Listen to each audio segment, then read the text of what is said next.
Hey everybody, Al Getler here. Good afternoon. I am talking to you on several platforms today. I'm on LinkedIn Live. I am on my Facebook page. I'm also having our friends in the ventriloquist world join us today from a couple of different locations. First of all, World Vents, which is one of the largest pages dedicated to the art of ventriloquism out there. Also, Ventriloquist Workshop, another big presence. And finally, the Ventriloquist Network. They're all here today to join us for this conversation. I'm pretty excited about it.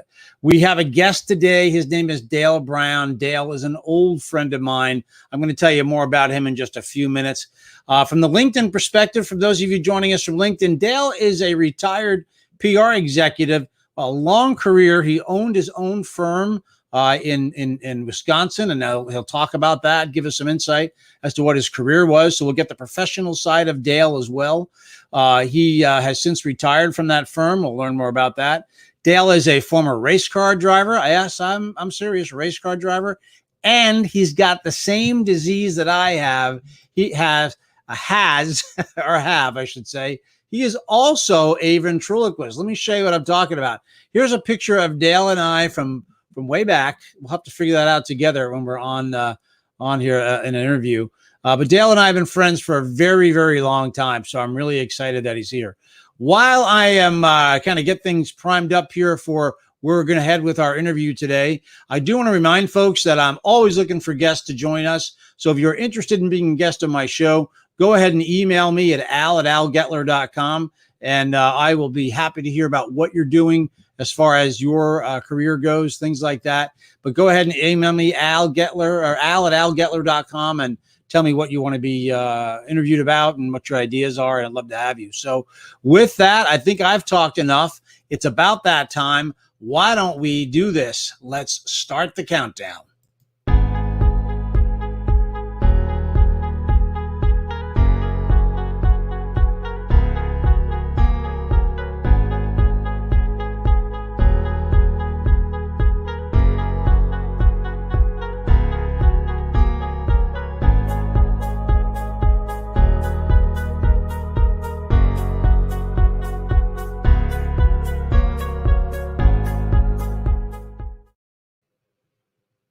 Well, hey guys, thanks for joining me today. My name is Al Getler. You are here for Al Getler Live. Once again, coming to you on LinkedIn, Facebook, a couple of different locations because we have a very special guest today, a guy that I've been friends with for a long, long time. Dale Brown is a former PR guy, race car driver, ventriloquist. He has had a pretty illustrious career. He is a good friend of mine, and I am so proud that he's joining me here today. This is a long overdue discussion. Let me have Dale join us from Wisconsin. Hello, Dale Brown. Hello, Al. How are you? Good, good. I noticed you worked in the Dale Brown. So thank you. there's no question that you are you and you are here. Yep. Dale, what a pleasure to have you. It is long overdue that we've had a talk, and I'm going to jump right into it. Let folks know why we are friends, because a lot of people would question why you would befriend me. Right. I know. Don't shake your head. Don't shake your head. But I put this picture up there before. This is a shot of you and I during the Alan Seamock group picture. Mm-hmm. Best guess, 1991? Do you think it was in the 90s? I don't. Do you? The late 80s at best. Yeah, late 80s, I think. But yeah. But you know what? The love continued between you and I, because we have many shots here together. The lower right, you and I thought we were the biggest guys in ventriloquism until we met Lee Cornell. But a group shot there of some of our favorite folks with Jim Barber and Mark Wade, and of course the famous shot of you and I in that cute little thing that we had for the night at the convention. Right. But Dale, you've always been ahead of the times, haven't you? I mean, You're a guy, you've been ahead of a lot of the curve on a lot of things, right? A little bit. I mean, I was sort of had my own little niche. So, Well, I'm calling you out on one thing you were ahead of the curve on. Okay. All right. You were ahead of the curve on mask wearing, weren't you? Way ahead of that. Was in the 80s at I think maybe the Saturday night show, actually, in the 80s. Wow. That's a great shot. So, all right, I've done a lot of talking. Let me ask you the questions. Dan. Clinton Detweiler told me that was his favorite bit that he'd ever seen me do. Yeah. Tongue twisters with those masks. Well, the story behind that is that was at the drawbridge and everybody in the audience was smoking. Oh. The whole room was covered with smoke. So I just came out and so that's why we had the masks on. And then I did tongue twisters and things. So Gotcha. Well, so Dale, let's go back a bit though on your career. You started off actually not professionally as an entertainer, maybe like the rest of us, hand in hand they went together, but professionally you were known as a PR guy. Correct. Yeah, marketing and public relations. Mm-hmm. So tell us about that, the name of the firm, why it was called what it was, all the background there. All right. Well, originally my PR career started. I was in corporate public affairs, and then I went to a public relations firm in Milwaukee, and then I started my own firm, and it was Brown and Martin. And the Martin was Chip Martin, my one of my puppets. So I always told people that a lot of PR firms were accused of having dummies on their staff. Well, we identified ours, and nobody had to work with them unless they wanted to. So anyway, that's how it got started.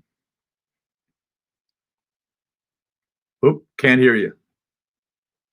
I say that's Chip in the shot here with you and I, correct? It is. That's Chip. Mm-hmm. Yeah, there you go. Good. So the firm was named after the two of you. But ventriloquism was not the only thing you did at your firm. No, we were a full service public relations and marketing firm, and and we did a lot of. We were the first marketing firm in Wisconsin to offer website development and management. Wow! And I even have because I happen to have a friend who was into that, and so we did the website for Masterlock, which was the second website in Milwaukee. The first one was Miller Brewing. Wow. And I still have a somewhere I have a clipping of the Milwaukee Journal or the Sentinel did an article on our firm and because the websites were new at that time, and I have people from like Edelman and a couple other really big firms saying that websites were a fad, that they were going to go away. It's great. But I heard that a lot about websites in the newspaper business when I was in it too, that, hey, kid, don't worry about these websites. They're just a fad. They'll go away. Right. Yeah. Right. Mm-hmm. Here we are actually broadcasting like a major network would have when you and I were younger. Right. With graphics and everything. And I'm sitting in my office in Vermont and you're sitting in you're in your basement. Are you I am in my basement. Correct. Relegated to your basement? Yeah. And you live alone, which is kind of bizarre that you're still sent to your basement. I did myself to the basement. All right.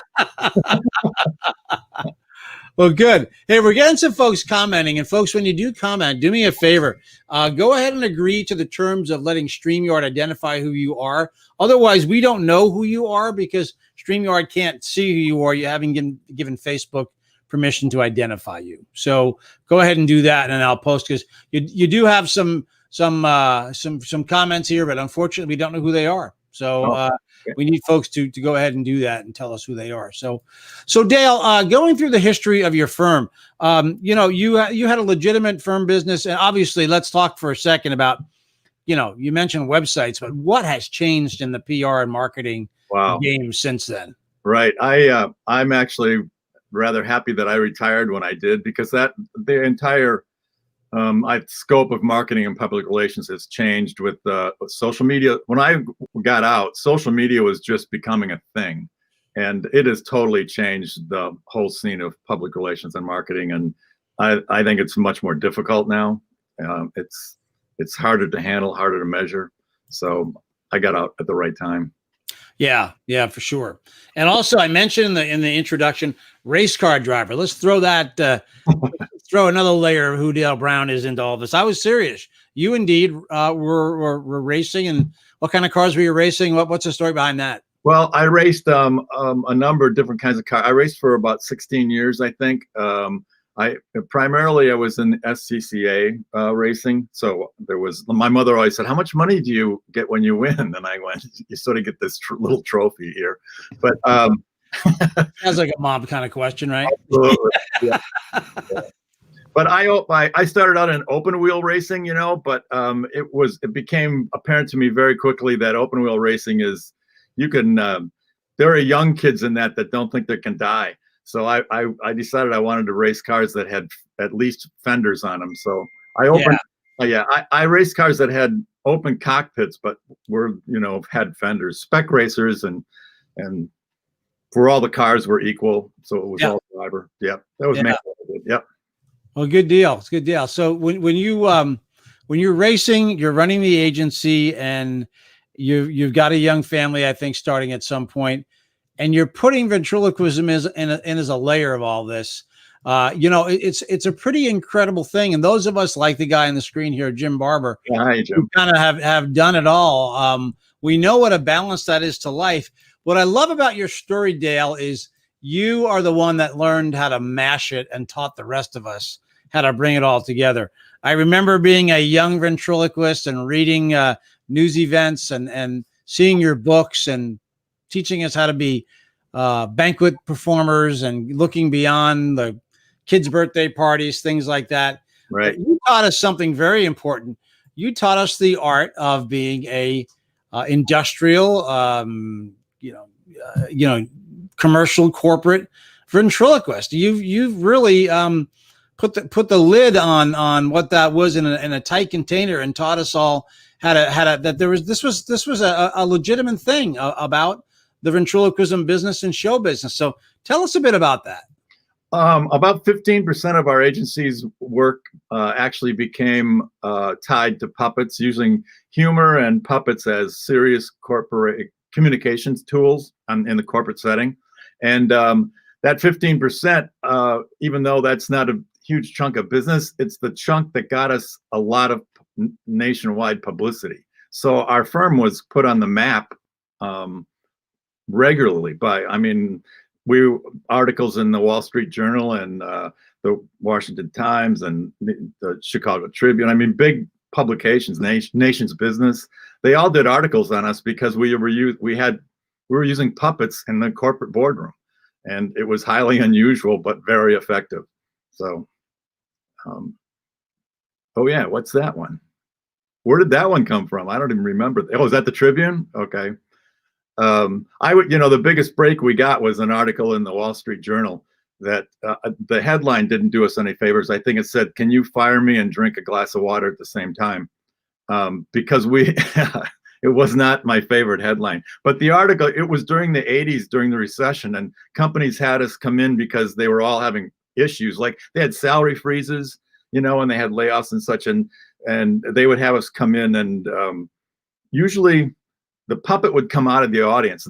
Here's the president of the company giving a corporate speech to, employees, and the puppet would be in the audience, and the president would say, anybody that has any questions, just raise your hand. And Chip would be in the audience with me, and he'd raise his hand, and we'd be invited up on stage, and the puppet would then proceed to ask questions that we knew that people in the audience would like to have the nerve or the opportunity to ask the president, if they could talk to the president. And we had done we always did surveys before, so that we knew what the people were interested in, what their big concerns were. So let me hold you right there, Dale. Let me share this with everybody. I want to give everybody a little piece of who Dale Brown was. It doesn't look like she's wearing. No, she doesn't wear a bra. Doesn't wear a bra. No. She says it helps pull the wrinkles out of their face. Master ventriloquist Dale Brown is the straight man for some of the funniest partners in comedy. Breathing life into a stage full of characters, Dale's unique and highly entertaining shows provide an evening of unforgettable laughter and fun. Dale has appeared at the MGM Grand in Las Vegas and at banquets, theaters, and clubs across the country. In addition, you may have seen him on Entertainment Tonight, Good Morning America, CBS This Morning, and a variety of other news and talk show programs. His highly professional presentations and distinctive puppet characters offer you a variety of comic styles, charm, and hilarity. Leslie told Dale that she wanted a fur coat. Yep. So Dale started fitting her hormones. All right. Most of Dale's programs are customized to include material of specific interest to the group he is performing for, whether they are for convention, banquet, company or targeted industry audiences. I'll be glad to help you. My name is Chip Martin. I work in the carpenter shop. Well, who's that?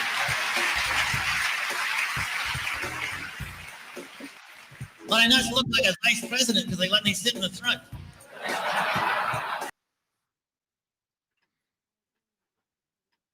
You're muted. Oh, I can't hear you, Al.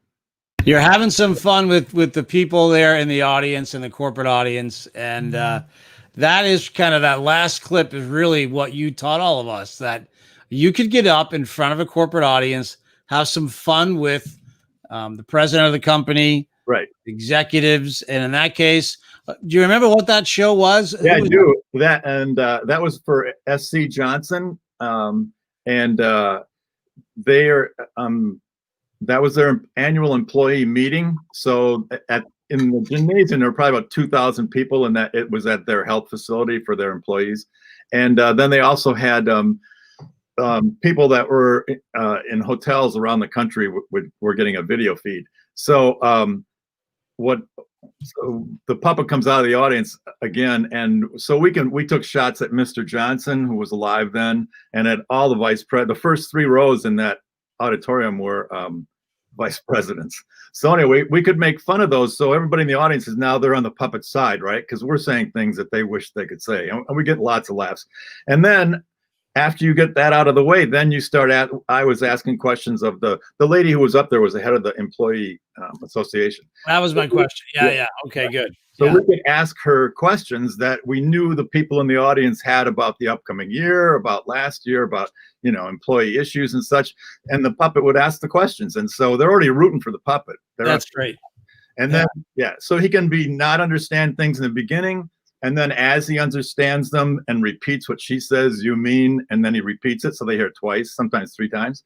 And then he comes around to her point of view. So if he can come around to her point of view, the people in the audience certainly will also. So. Yeah, absolutely. Yeah. And again, that was not something a lot of us had conceptualized as a thing. And because of you and because of that, I certainly got a lot of work doing that for corporations, and came up with a formula that not only allowed me to have fun, but also could allow me to go up there with my script literally on stage, because I'd put it in a folder and it'd be marked top secret, and I would have 20 people's names and the punchlines I had written for them already, all inspired by you. Just to show you the love coming up there. There's Mike Palma saying great stuff. An unidentified person saying amazing. Folks, if you want to have your name appear here like Mike's does and like Jim does, go ahead and give Streamline permission through Facebook to show your name, and that's how your comment gets picked up. So that's really important. So Dale, that clip also showed us that you were with it looked like a family audience, a mixed audience of folks. So you've kind of done it all, right? Everything from corporate to family to all that, and in between. I did. I mean, I think I started out like everybody else. I did lots of banquets. I did some. If you do fairs and things, then you get into the family entertainment. So I did that also. But most of my career, 90% of my work was in the corporate environment. So, and I sold it sort of as you get a twofer with me, because I could do your corporate awards banquet one night, and the night following maybe a serious presentation where the puppet's up on stage with the president. So instead of hiring 2 different people, which they often did, they hire me, and I can do both. So yeah, and made certainly for a great evening. And you mentioned before, telling the theme once, twice, 3 times, which as leaders we all know, right, it takes people at least that many times for them to absorb what you're saying. So one of the things I had a rule, by the way, because we were often on stage with either the president of the company or one of their senior vice presidents, and my rule was we had a script. In other words, they knew the questions that the puppet was going to ask, and a lot of this is things they would have talked about in a regular speech anyway, but because there's a puppet on stage, people are paying more attention and they're enjoying it more. But so we had a script, but my rule was we would never rehearse, and I would tell the person the puppet never sticks to the script. So, and I mean, these are presidents of Fortune 500 companies and such. Though, I mean, they're very intelligent people, and I very seldom had any kickback about that. But I had learned early on, if you rehearse it, the spontaneity goes away, and it's just not as good. No, I would agree with you. I'm going to throw up here too, Dale. Two particular puppets in this shot. So Chip is there in the upper left-hand side, looking great. But there are two puppets here that are, I'm going to guess, custom puppets. Why don't you tell folks a bit about that? Well, don't those puppets look amazingly similar? They do indeed. One's got the suit on and one doesn't. Correct. So we ran a lot of mascot puppets for corporations. The red superhero there, that was Captain Magnum for Kohler Engines. And we actually we updated him during the time. I think I ran that character for 19 years for Kohler Engines, and he would be in training films, and he would show up at all the dealer the central distributor meetings and such. Anyway, when we found out how popular we could build a whole campaign around a character, he wrote a newsletter, a couple of newsletters, I think the captain did. And with newsletters being written by a puppet, it's the same as having a puppet on stage. A puppet can make fun of a president where a person can't, but a puppet can. In the newsletters, it's the same way, because it's written by a puppet. He can say things and get away with things that a person can't. So at one point, our firm wrote, I think that we were writing 12 newsletters for 12 different companies, and they were all edited by puppets, mascot puppets.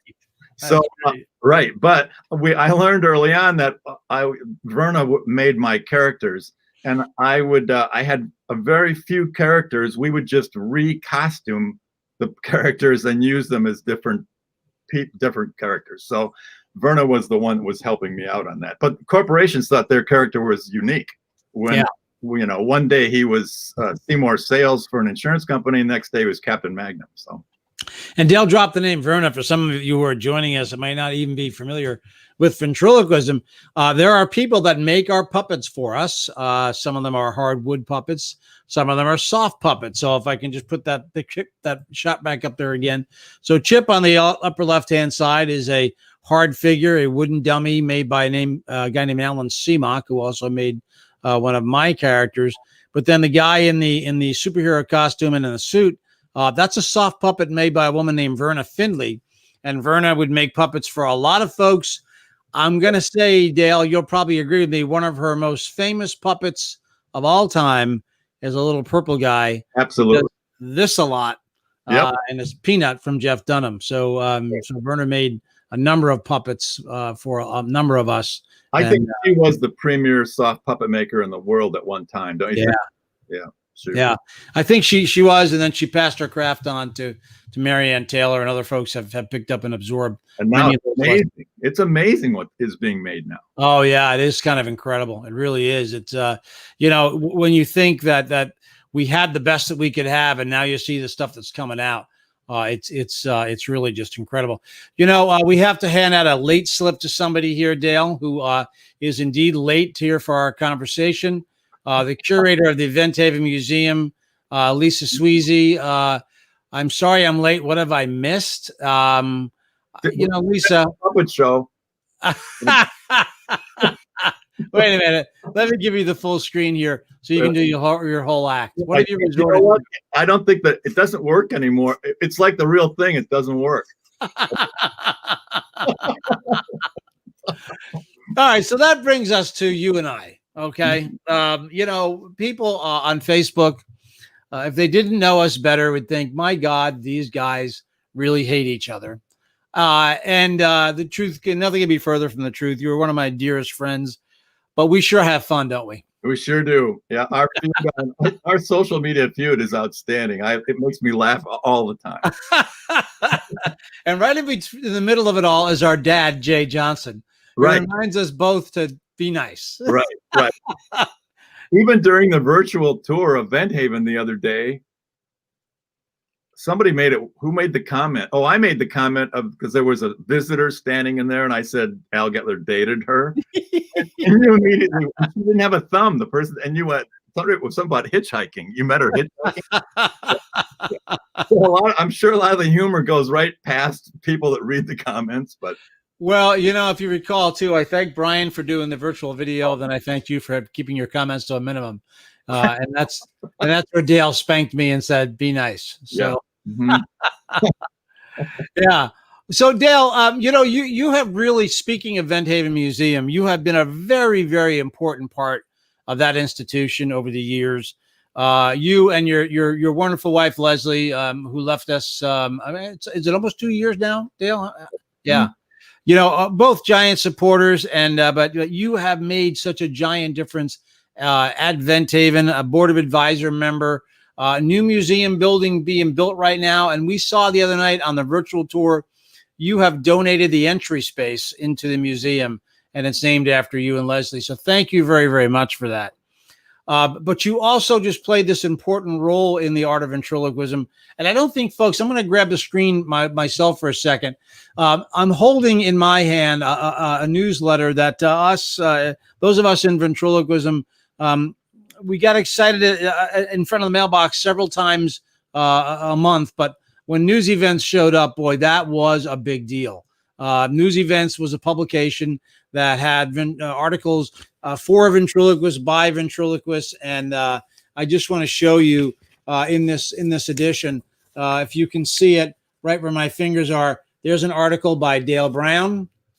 The next page, there's an article by Jeff Dunham, and then the page after that, an article by Mark Wade, who runs our ventriloquist convention, and in the back of the book, right where he belongs, an article by me. So. But that's how far back kind of all of us go in this. This date on this one is 1989. And so there aren't very many people that have the long-lasting friendships we have, Dale. That's true. And I owe a lot to that convention. Because I have so many friends because of that convention that I met just there. And it's funny. I would run into the ventriloquists at the airports, like Jim Barber. I ran into a few times. We were going opposite directions. We're both going to shows and stuff. So you like grab each other, talk for 10 minutes, and then run to your plane. It was other than that, you only saw them at the convention. Yeah, no, you bumped into them on the road. It's really incredible. In fact, I love this comment. Yes, originally I thought you two didn't like each other.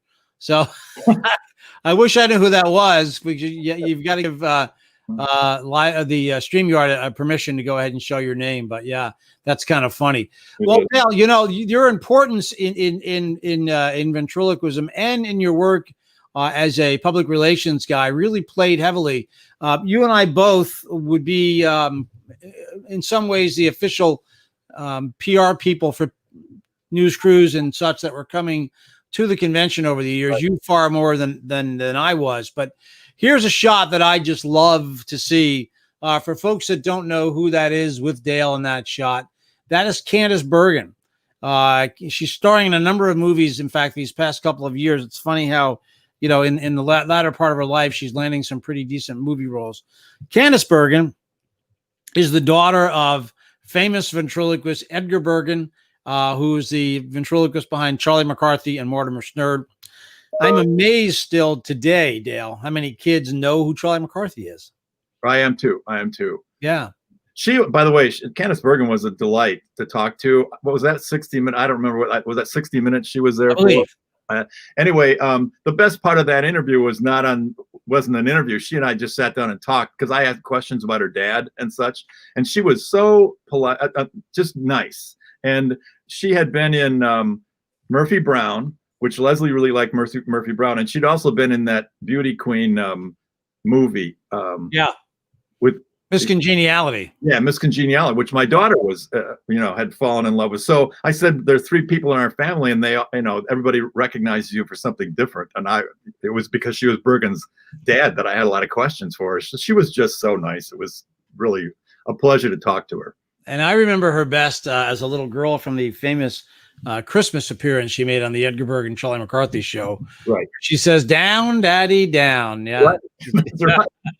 That was a radio show, right? It was a radio show, and she and Charlie were in cahoots. Yep. And it was just a great, as with all of his radio shows, were wonderfully scripted show where she makes an appearance and an awful lot of fun. Right. And the two of them were in cahoots.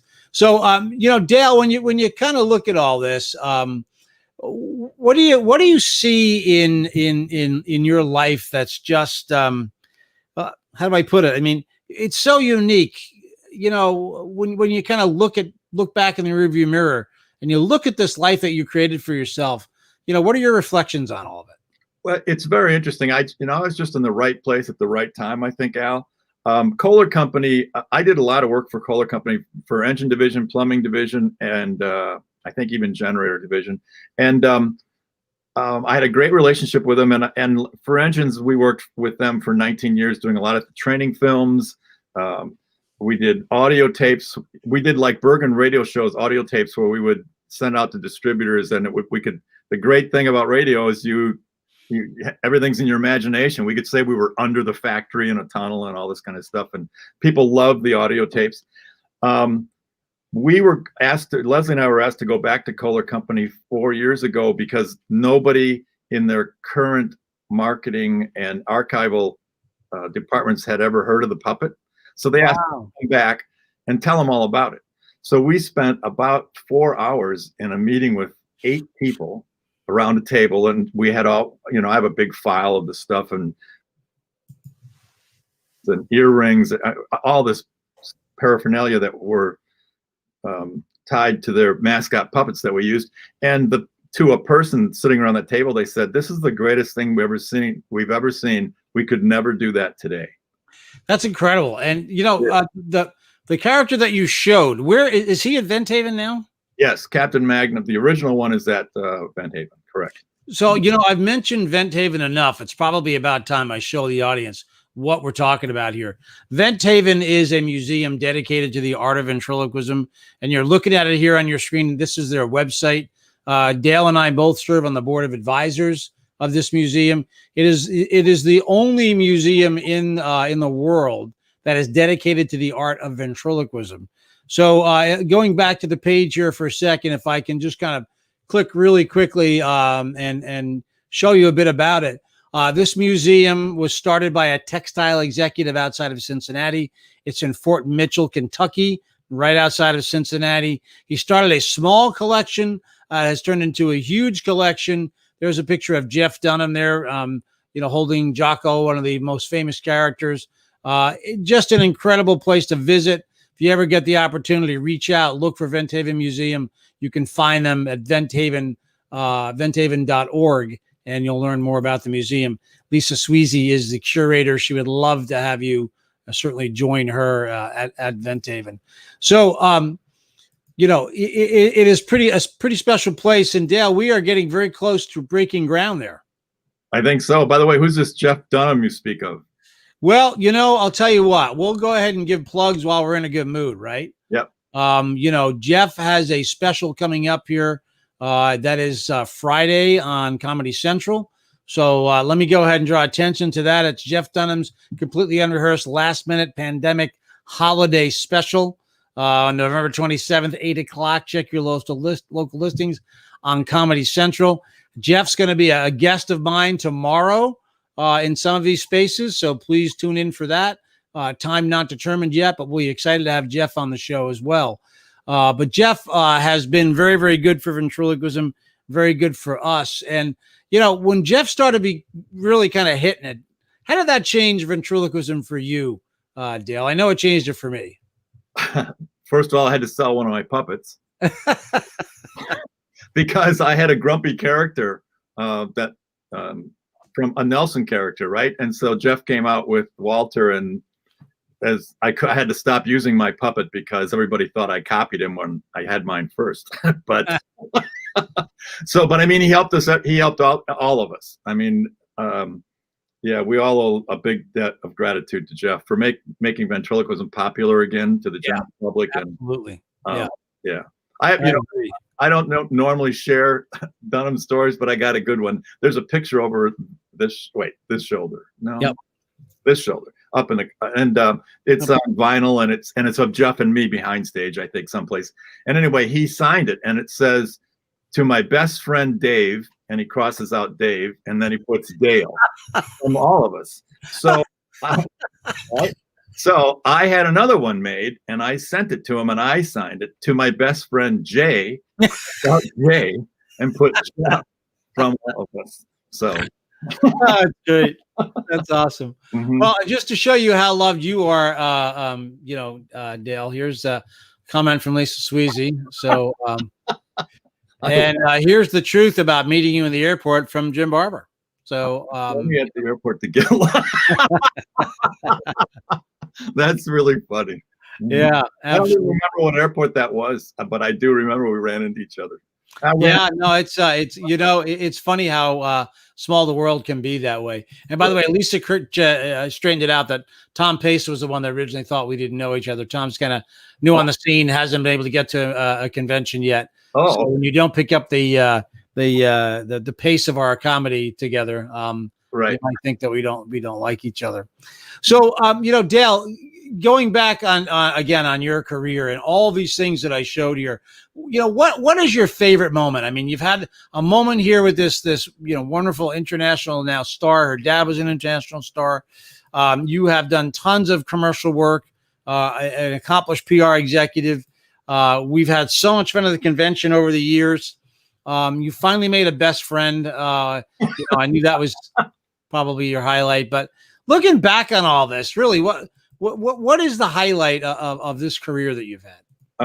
I mean, the major highlight are all the friends that I've met relating to ventriloquism, Clinton Detweiler and so many others. But I remember the most poignant moment for me in my ventriloquism career was I was doing a lecture at the ventriloquist convention on ad-libbing.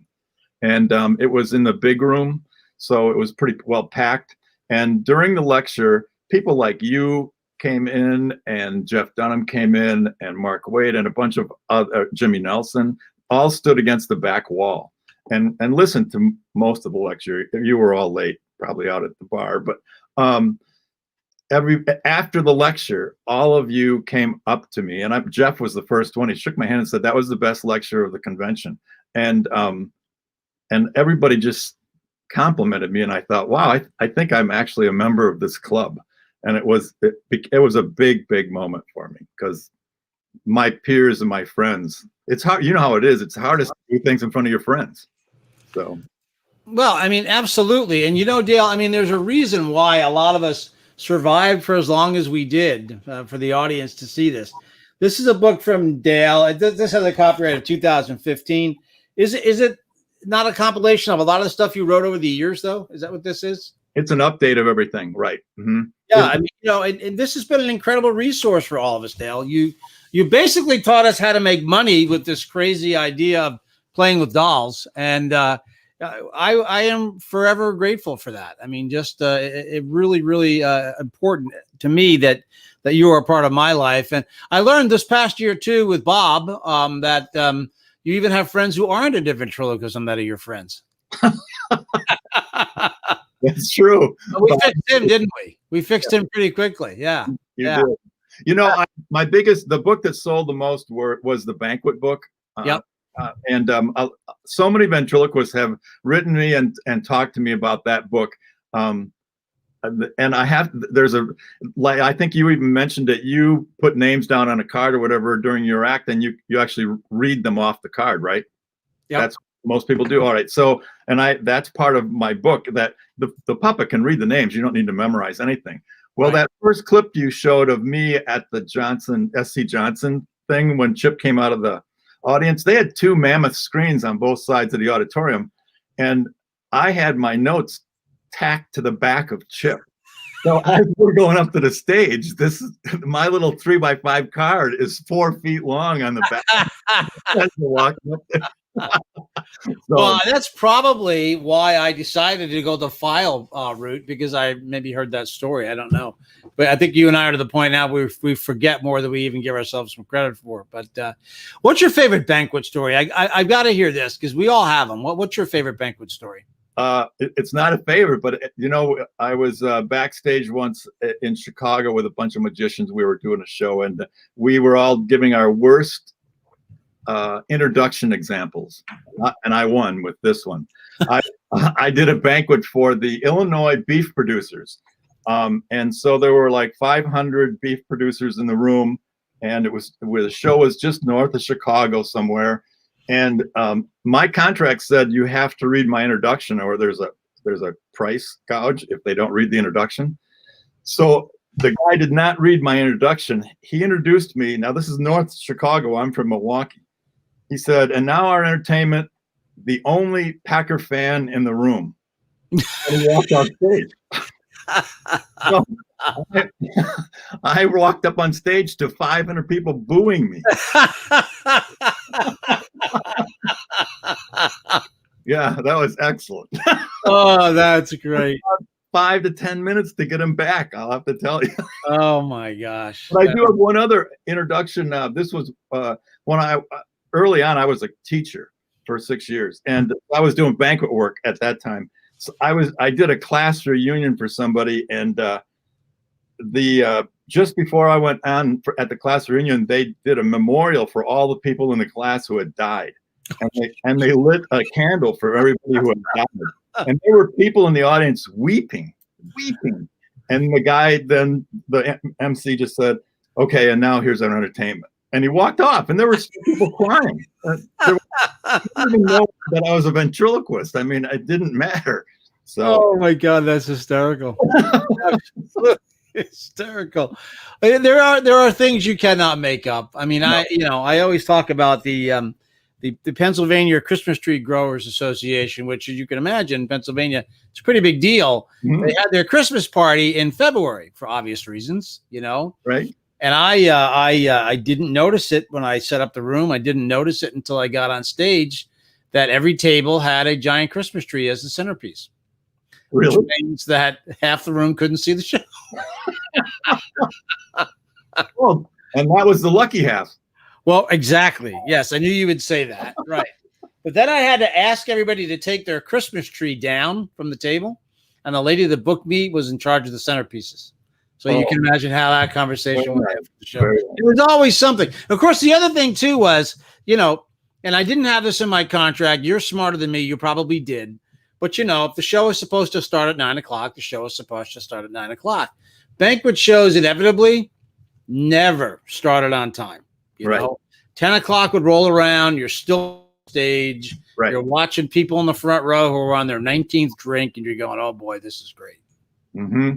It is in my contract. If it starts more than 20 minutes late, there is a fee penalty. So, yeah, I made that mistake. I didn't put that in my agreement. So I don't think I ever actually used it. I could have a few times, but the fact that it's there makes them cognizant that your time is valuable.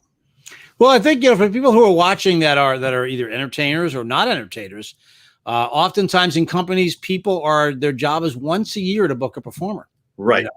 Right. And I learned through experience and time that my job was to just as much advise them on how to best set this up for success, including not just me, but when to do the awards, when to do the raffle, when to introduce the CEO. Right. Was it a good year? Was it a bad year? Is it going to be an optimistic message? Is it going to be whatever? Right. I learned that I had a lot of authority because I did this, 100 times a year, and they did it once or maybe once in a lifetime sometimes. Right. I think there were a couple of pages in my banquet book that I advised people to copy and send to the banquet chairman because they didn't, like you said, they do it once a year. They don't know even how to set up a room. So I would have to look back in your banquet book and then the agreement that I sent. I bet you I probably scraped it right out of your book. That's good. Because you shared all that stuff with us. So, well, Dale, I got to tell you again, I value our friendship incredibly.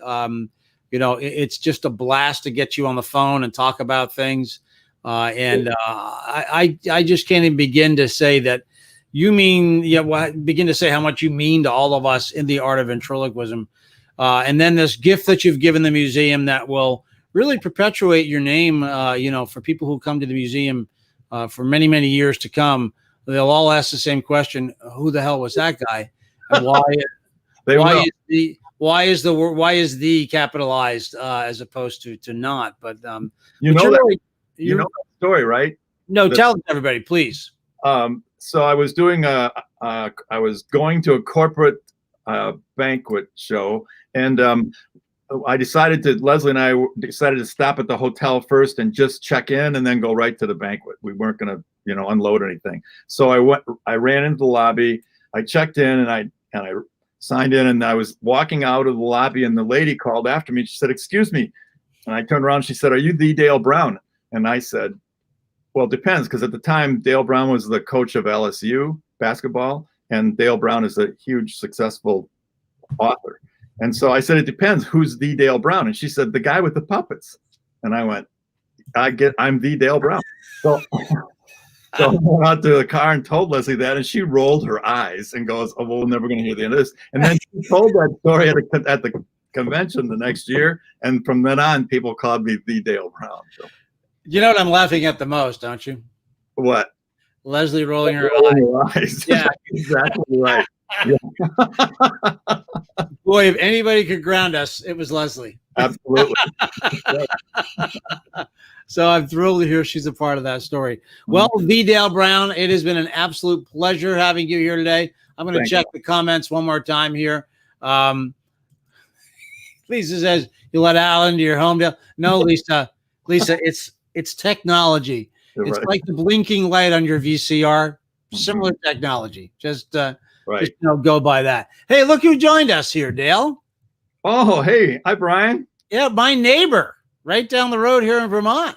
No kidding. Well, not really. He's about 2.5, 3 hours, almost 3 hours away, I think, if I time it. But he lives down in Brattleboro. I live way up in the north. But Brian, some of you know Brian as the guitar guy from Jeff's Christmas special, and which was filmed in Milwaukee. I was there. You were there. Right. Yeah, you were there for the famous Jingle Bombs. That's exactly right. Yeah. He's a great guy. Oh, Brian, good to see you, and thank you for being here today. Jim Barber checking in one more time. Jim, we love you too. Another one of our old friends in this art, and a guy who, Jim, I don't think you and I have sat down yet. So that's got to happen. My goodness, we've got so much to cover in this. But with that, Dale, I want to thank you very much for being here today. I'm going to put you off to the side, end things, and don't go anywhere. We'll chat for a minute, and I'll be back. But Dale Brown, thank you very much, my friend. You are a good man. Thanks. Take care. Well, there he is, folks, the famous Dale Brown, a guy that I love so much. I just want to remind all of you that I am looking for guests, looking for you to join me here on Al Gettler Live. What am I looking for? We want to talk about virtual sales. We want to talk about leadership. We want to talk about all types of things related to business. I love the business of show business. We have some folks coming up here in the near future that are going to be talking about that. So lots of subjects we can talk about. Your streaming with me appears on LinkedIn Live, also appears on my Facebook page, Al Gettler page on Facebook, and some other places it pops up as well. So go ahead and reach out to me if you'd like to be a part of that. It is absolutely my pleasure to be a part of your day. Thank you for joining me today, and I'll see you again real soon.